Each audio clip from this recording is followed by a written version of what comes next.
একদিন তিন ব্যক্তি হুজুর সাল্লাল্লাহু আলাইহি ওয়াসাল্লামের স্ত্রীদের কাছে আসলেন হুজুর সাল্লাল্লাহু আলাইহি ওয়াসাল্লামের আমল সম্পর্কে জিজ্ঞেস করার জন্য।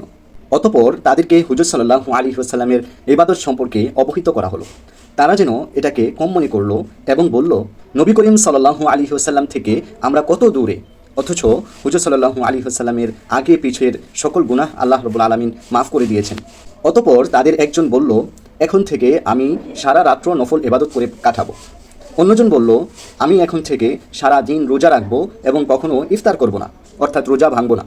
আর অপরজন বলল, আমি সর্বদা নারীর সঙ্গ থেকে বিরত থাকব, কখনো বিয়ে করব না।